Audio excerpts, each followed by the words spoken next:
Hey YouTubers, so today I'm working on my 2016 1500 Ram.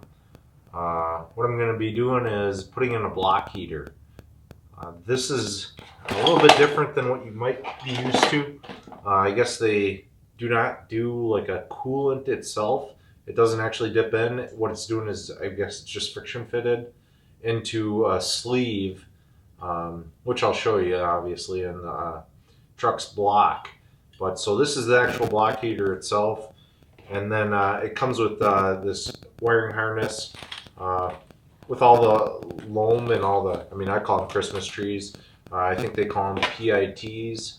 Not sure if that stands for pain in the ass or what, but nonetheless, I purchased the actual Mopar part, and that part is 82212497. And that included all this. You can get the, I believe it's Cats. You can get a heater from them, but I don't believe that comes with all the fittings, just like the factory one would have. It's a couple bucks cheaper. I think I paid 90 bucks for this. Worth it in my opinion, just to spend I think the other one was like 80 bucks. So I think it was something like $10 or $15. It's worth it just to, I guess, give the extra few dollars and get the one that's actually made for it and is gonna look OEM. Just my personal opinion. I believe you're gonna need a 10 mil, and I think the other one's a 12 mil. I'll get back to you on that. But otherwise, I got a metric tap here. I've read online about just maybe chasing the threads just because they have been exposed to the elements. But this is a metric 6 by 1.0 thread tap here. And then I got a Torx 27 bit for, I have it for the socket. I suppose you could use whatever. But, and that's going to be to actually screw in your heater itself to your block with this included screw here. And that's another thing I believe I remember reading is the Cats one actually doesn't even provide you with a screw.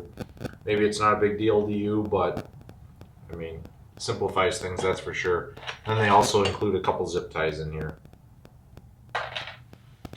But yeah, so I'll get to it. I'll bring you down there and show you what we're doing, and then we'll get working on it.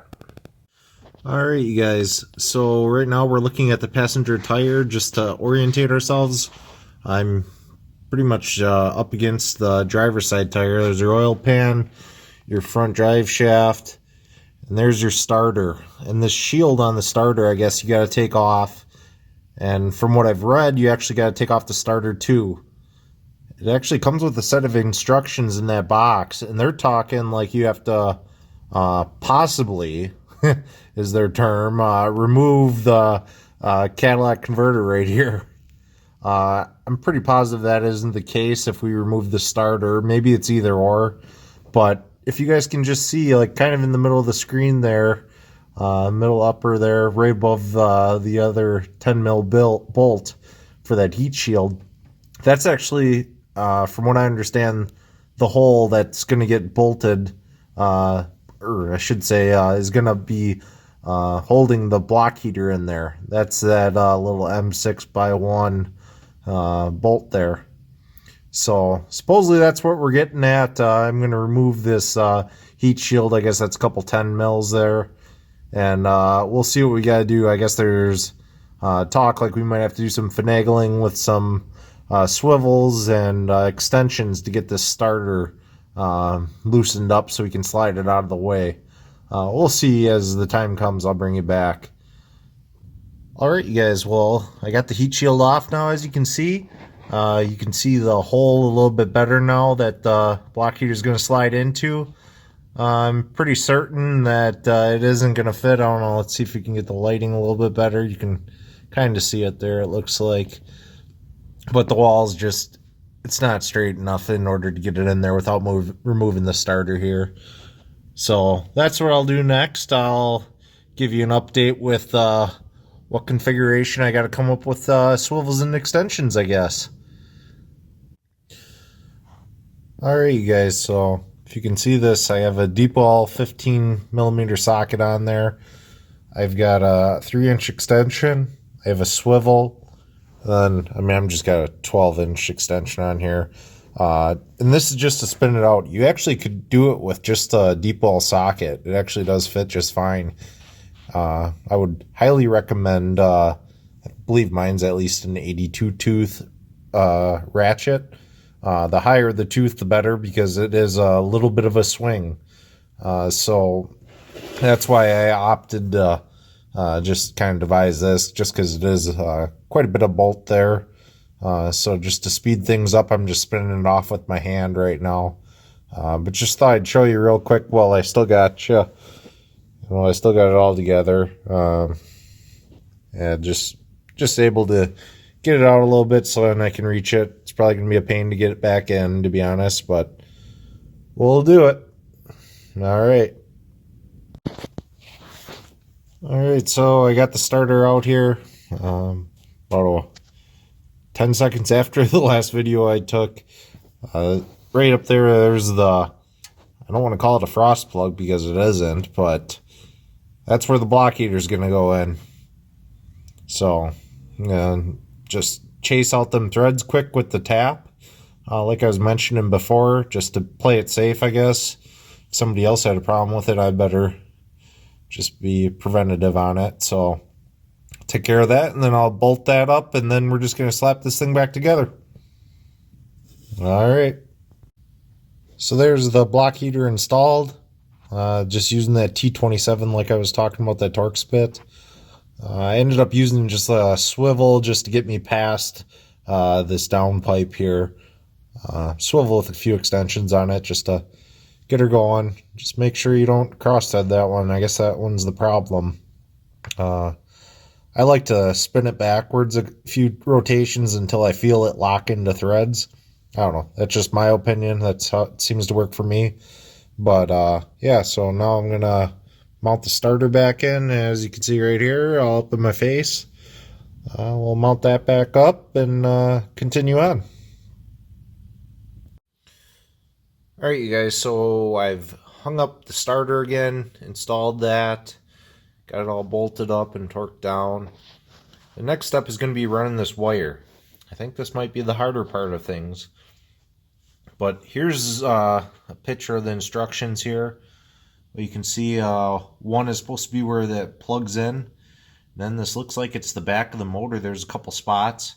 And that's way tucked in there, if you've ever seen these. So, alright you guys, so what I did is I plugged it in obviously on the driver's side there. And then I actually just kind of draped it across the back.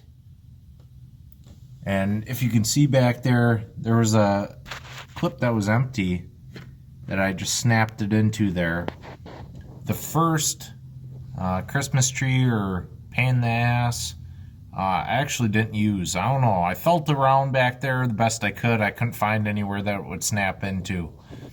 So the first one I actually did was the second one, which kind of snapped into a, I believe that'd be like the valve cover. I don't know, it's plastic, but you can see what I'm talking about there.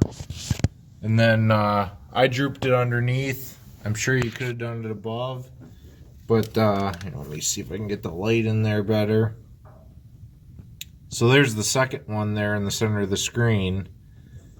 But so yeah, I drooped it underneath the hoses there, and then I snapped it onto that wire loom there.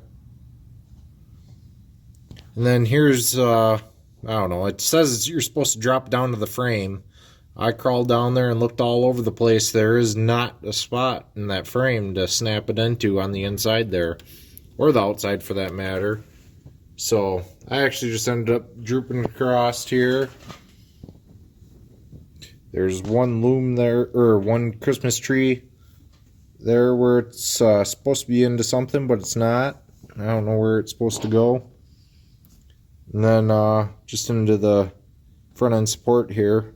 There's another one, and then I brought it up underneath this cover, I guess. Just popped out one right there, and then fished it down in front of the headlight here. And this way it'll just let me, I'll just tuck that back in during summer. I'll just tuck it in that little hole there, or pocket. But I did take off that cover up here. As you can see, it's sitting right up there. It actually just snaps right in, so you can just pop that off. The filter, though, it's just that band clamp there. I believe it'd be that'd be 5/16, I think. But I just used a flathead screwdriver to remove it off the throttle body there. And then there would be your PCV line there. And that's just friction fit, just with that rubber end on it.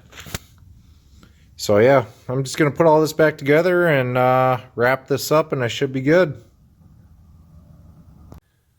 Alright YouTube, well, I hope this video helped you out. If it did, please give it a thumbs up, subscribe to my channel, and ask questions if you have anything in the comment section below.